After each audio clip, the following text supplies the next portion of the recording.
நீங்கள் நினைக்கிற அந்த ஹார்ன் வந்து வேறு எதுவுமே கிடையாது.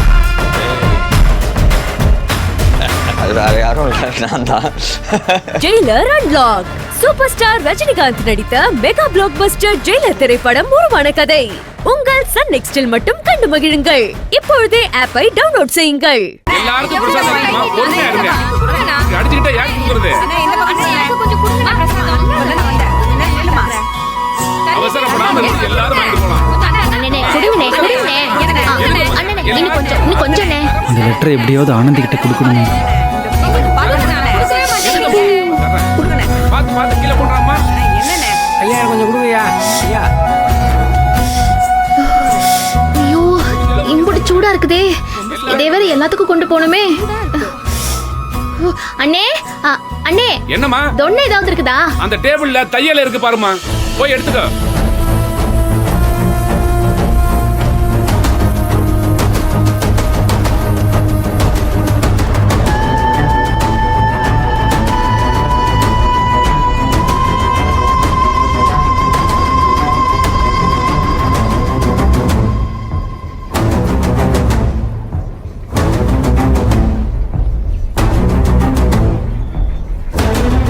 என்ன இது?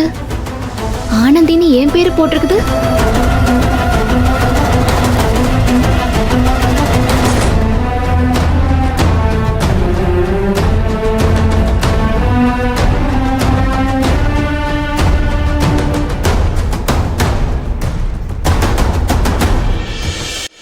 ஆனந்தி, நான் தான் வேலு.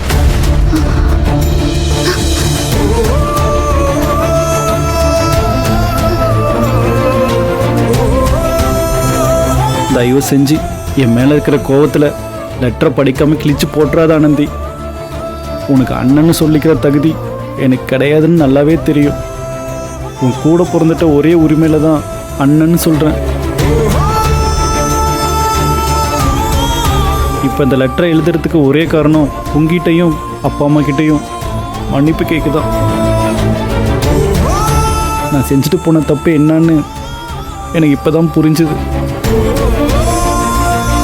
அப்பா அம்மா என் மேலே வச்சிருந்த நம்பிக்கை, கோகிலா அக்காவோட வாழ்க்கை, உன்னோட பாசம்னு எல்லாத்தையும் சதிச்சிட்ட ஆனந்தி. நான் செஞ்ச பாவத்துக்கு மன்னிப்பே கிடையாதுன்னு எனக்கு தெரியும். உங்கள் எல்லாருடைய நிம்மதியை கெடுத்த பாவத்துக்கு தான் நான் நிம்மதி இல்லாமல் செத்த போன மாதிரி வாழ்ந்துட்டுருக்கேன். எந்த ஊரையும் உறவையும் வேணான்னு விட்டுட்டு போனேனோ, இன்னைக்கு விதி வசத்தால் செவரக்கோட்டைக்கே வர மாதிரி ஆயிடுச்சு. அண்ணே ஊருக்கு வந்திருக்குதா? என்னால் வீடு வாசல் எல்லாத்தையும் இழந்து நீங்கள் எல்லாரும் கஷ்டப்படுறது இப்போதான் தெரிஞ்சது. என்னால் நீ சென்னைக்கு போய் கஷ்டப்படுறன்னு நான் தெரிஞ்சுக்கிட்டேன். நான் பண்ண பாவத்துக்கு அப்பா அம்மா காலில் விழுந்து அழணும் போல இருக்கு ஆனந்தி. ஆனால் எனக்கு அவங்கள நேரில் பார்க்குற தைரியமும் தகுதியும் இல்லை ஆனந்தி. எனக்கு உன்னை பார்க்கணும், உங்ககிட்ட பேசணும் போல இருக்கு. மனசு விட்டு பேசி அள்ளணும் போல இருக்கு ஆனந்தி.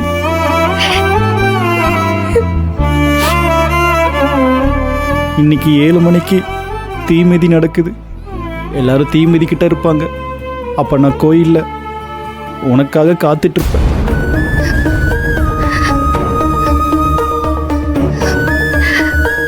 இந்த பாவியை மன்னிச்சு என்னை பார்க்க வருவேன்னு நம்பிக்கையாக காத்துட்ருப்பேன்.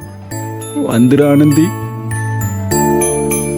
நான் வந்து உன்னை பார்க்குற விஷயம் உன்னையும் என்னையும் தவிர வேற யாருக்கும் தெரிய வேணாம், ரகசியமாகவே இருக்கட்டும். அப்பா அம்மாவுக்கு தெரிஞ்சா நான் கண்டிப்பாக வரமாட்டேன். எனக்காக இந்த ஒரு உதவியை மட்டும் பண்ண ஆனந்தி. இப்படிக்கு அண்ணன் வேலு.